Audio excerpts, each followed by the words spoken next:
the Swamp Thing issue 5, Ram V writing with John McCrea on art. So we got a issue off for Perkins. Yeah. For what is effective, I mean, I would say it's a one and done per se, but it's definitely more focused and central and into a single idea than the issues so far. So as with I think a lot of the best Swamp Thing issues, it is very ethereal, and you're kind of like taking a little bit of time to get your bearings and what's going on and what it's talking about. And we start with two separate stories where we got something going down in London, which is hard to kind of grasp because I'll admit the first half of the London story, whenever we got to it, I was like, wait, there's people upstairs that are like trapping around the apartment. What's going on? But then when it gets to the idea and what's causing like this, because I thought, is this just like meant to be like random fascists that are kicking about? Like what's happening? But then as the story went on, it becomes about this. No, there's a bomb that didn't go off during the Blitz. That is basically the idea of what it represents has spread like a magical idea throughout the building, and it's like turning people into fascists, which are it's the idea of like the idea itself exploded rather than the bomb. I was like, oh, okay, this is actually really interesting stuff that I really like. And that this whole from the time this book started, that ideas are starting to be given physical form. And right now, with where humanity's at, that is a very bad indication. What I did like immediately though is the visual of the almost the techno horror of the guy who's like got all the pipes like that are going through his various limbs. It's like he's merging with metal, and it's just like, oh, this is he's Tetsuo the Iron Man shit that I totally get into. Yeah, so he's got all the stuff, and it connects him to the rest of the city. So that's how it's kind of spreading. Yeah, is that he gave it. But yeah, just the whole idea that during the Blitz, this bomb went off and got buried, and then it's been kind of slowly poisoning or didn't everything. Go off. More accurately, that's what I mean. Didn't go off. And which is not uncommon. No.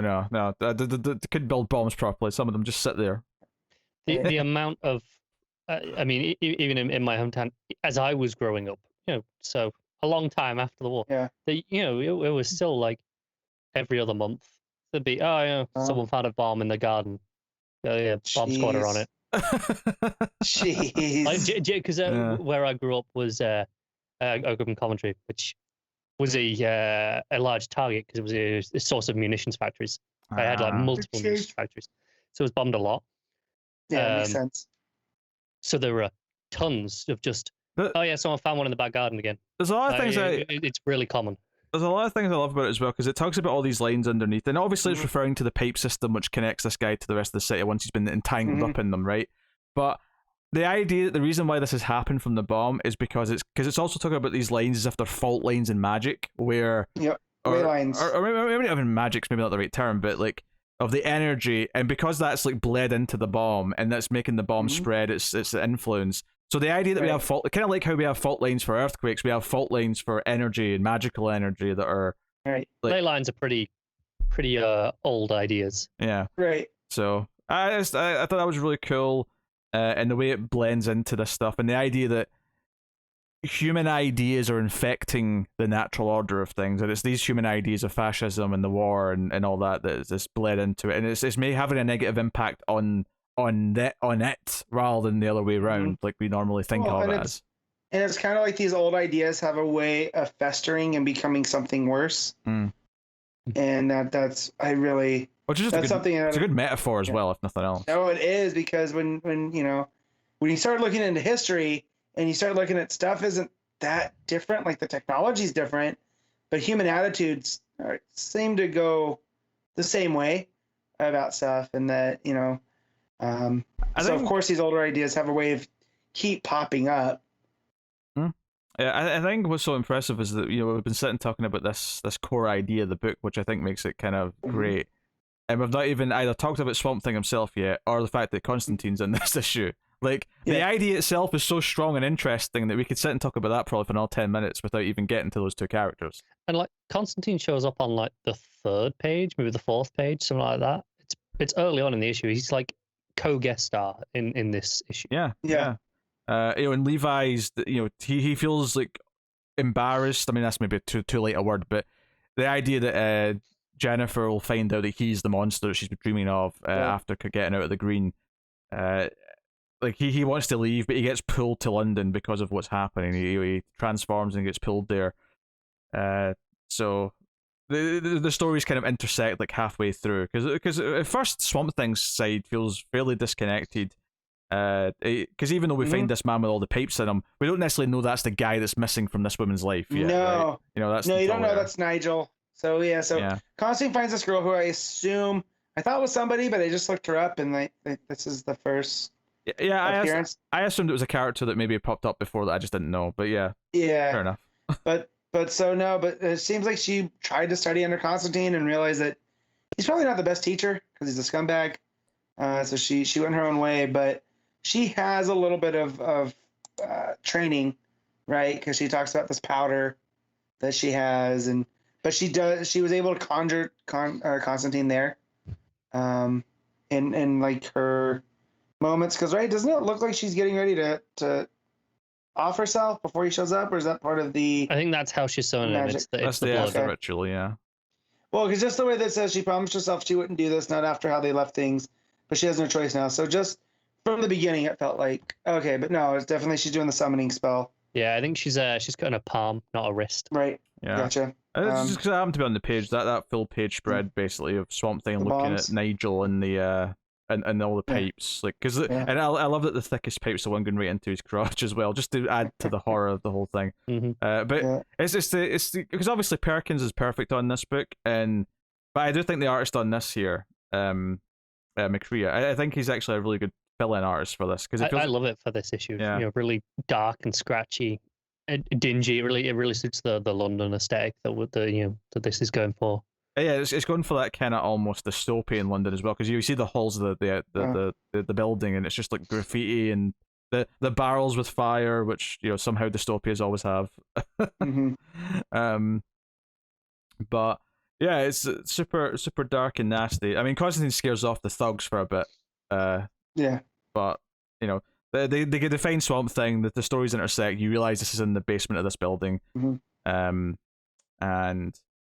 Yeah, Constantine has to sort of go in and get him, basically, and retrieve him, because it's effectively this guy's soul or whatever is lost in the memory of what this bomb is representing. So he's like, he's a child wandering around London.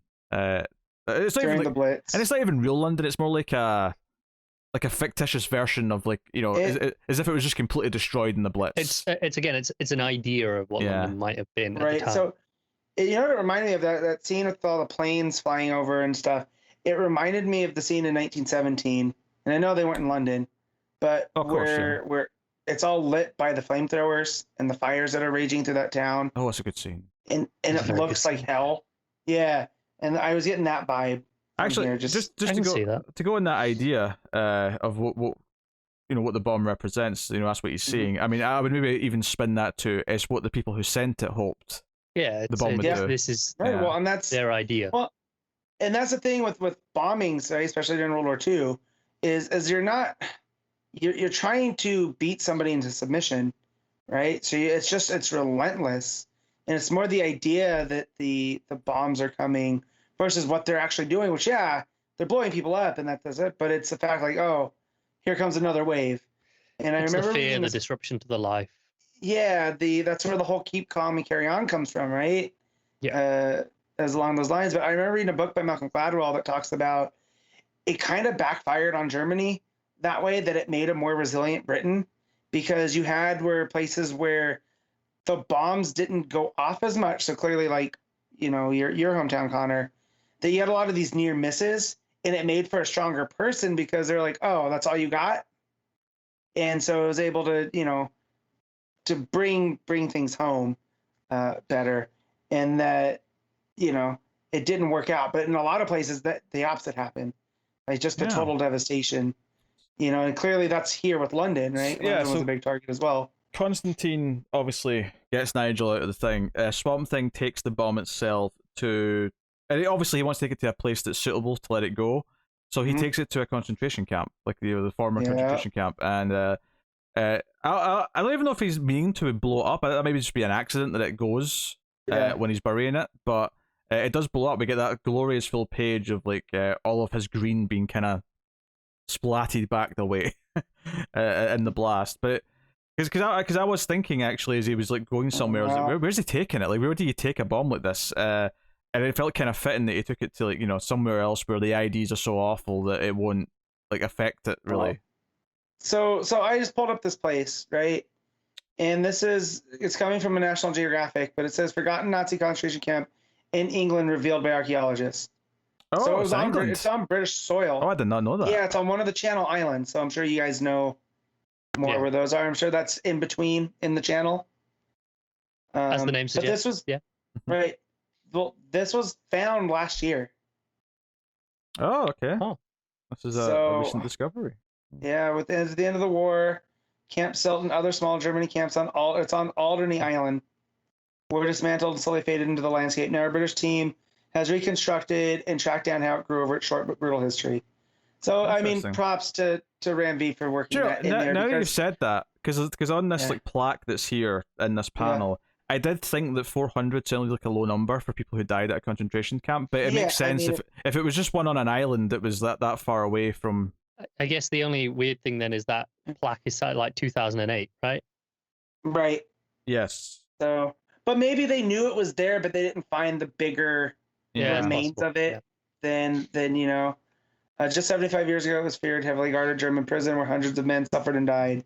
So like they knew it was there, but I don't think they realized how big it was. So not only is this a great issue about Swamp Thing and Constantine and the idea and just the idea of ideas and how it pollutes something and how they grow and fester, it's also somewhat educational in that we've led to this conversation. And it's like it's also that whole mentality that the Nazis they're not us, they're different, but this is something that was on British soil already, and that's where he takes it to this dark place, where the damage has already been done. It's one of those things are where, already there. Because Swamp Thing, I mean, he literally goes from New York to London in the opening of the book, so there was no reason to necessarily assume where he went. It was just kind of, you hear Lager Silt, and you're like, okay, well, Lager sounds like a German word.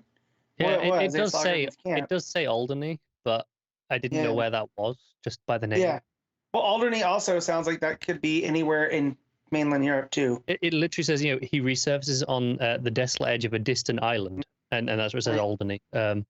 Yeah, distant island could be like very distant. Right. So, but no.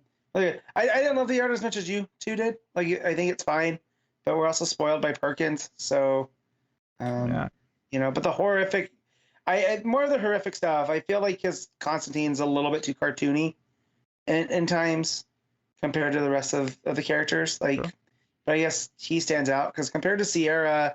And even Nigel, when he's there, Constantine still feels like way over the top.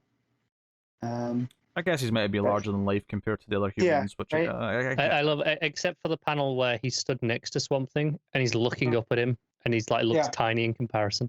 Yeah. Yeah, and the little epilogue section at the end is just tying back into we're leading the Suicide Squad. And I think, to be fair, I didn't feel because it's this month's issue of Suicide Squad that's relevant, right? Or was it last month's? I can't remember, but there's kind of there's a loose crossover happening. It says to be continued, so I'm assuming it was the next issue of Suicide Squad, but I don't actually know. But I think this on its own, whatever we're going to do with them in Swamp Thing, I think this is enough to set it up. They're coming for Swamp. Amanda Waller wants to control Swamp Thing, or at least part of him, and that's the weapon. Yeah, so she's dropping this device to lure him in, which fair enough, and that's all you need. So. But the point I'm trying to make is as of yet, I do not feel like I'm missing anything because I've not read any Suicide Squad. No, I will say this last page stuck out as just like this weird, just separate page as the rest of the issue. Like the rest of the issue ended the page before with the that plaque was essentially the final panel, and then it's just here's a page we stuck on the end. Yeah, it felt a bit out of place, and I guess we got to set this up. So apparently this week's Suicide Squad had Swamp Thing show up, but I'm willing to bet it was just a loose tie to drive this story more. It could very well be that when we get to next issue, this won't matter anymore, and this last page is basically just something you can ignore. Well, I'm wondering if the Suicide Squad is going to come for him, and he's going to have to basically, show them that Swamp Thing doesn't get taken as easily. I don't care who you are. Yeah, maybe. So, yeah, you know, but no, yeah, very, very, very good issue. Oh, excellent. I love the ideas in this one. It's one of these things where so much of what I like about Moore's Swamp Thing run is that this kind of ethereal like idea of like you don't really get what it's talking about right at first, but as it keeps going and you start to understand the more dreamlike dialogue and the narration, you kind of get the heavier ideas that it's kind of hinting at. So this is exactly the sort of thing I want out of a Swamp Thing book. All right, Matt, what are you giving it? I'm gonna give this an 8.5. Connor? I'm good with a 9. I'm also going to go with the 9. So, excellent issue.